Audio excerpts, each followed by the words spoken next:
ಸೈದಾಪುರ ಅಂತಂದ್ರೆ ಅದು ಯಾವುದು ಅಂದ್ರೆ ಸ್ವರ್ಗದ ಬಾಗಿಲು ಅಂತ ನಾನು ತಿಳ್ಕೊಂಡಿದ್ದೀನಿ.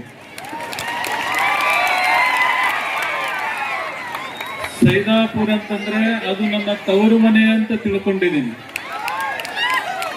ಹಾಗಾಗಿ ಇಂಥ ಒಂದು ಕಾರ್ಯಕ್ರಮಕ್ಕೆ ಬರದೇ ಹೋದ್ರೆ ಎಲ್ಲೋ ದೂರ ದೂರ ಕಾರ್ಯಕ್ರಮಗಳು ಮಾಡಿದ್ದು ವ್ಯರ್ಥ ಆಗ್ತದ ಅಂತ ಹೇಳಿ ತಮ್ಮೆಲ್ಲರ ಒಂದು ಇಲ್ಲಿ ಬಂದು ನೋಡಿದಾಗ ನಮ್ಮ ಬೆಳಗಾವಿ ಮಹಾನಗರದಲ್ಲಿ ಕೂಡ ಲಕ್ಷ ಲಕ್ಷ ಕೂಡಿ ಕನ್ನಡ ಉತ್ಸವವನ್ನ ಮಾಡ್ತಾರೆ.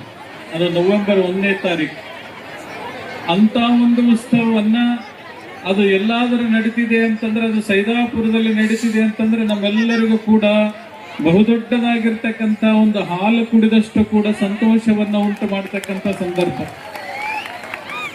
ಆದರೆ ಕನ್ನಡ ಭಾಷೆಯನ್ನ ರಾಷ್ಟ್ರಕೂಟರು, ಚಾಳುಕ್ಯರು, ವೈಶಾಳರು, ಕದಂಬರು ಇಂತು ಹಲವಾರು ರಾಜ್ಯರ ಕನ್ನಡ ನಾಡಿನ ವಿಸ್ತಾರವನ್ನ ಕನ್ಯಾಕುಮಾರಿಯಿಂದ ಹಿಡಿದು ಕರ್ನಾಟಕ ಒಂದು ವಿಸ್ತಾರವನ್ನ ಆ ಕಾಶ್ಮೀರದವರೆಗೆ ಹಬ್ಬಿಸಿರ್ತಕ್ಕಂಥದ್ದನ್ನ ಇತಿಹಾಸ ಪುಟಗಳಲ್ಲಿ ನೋಡ್ತಾ ಇದ್ದೀವಿ.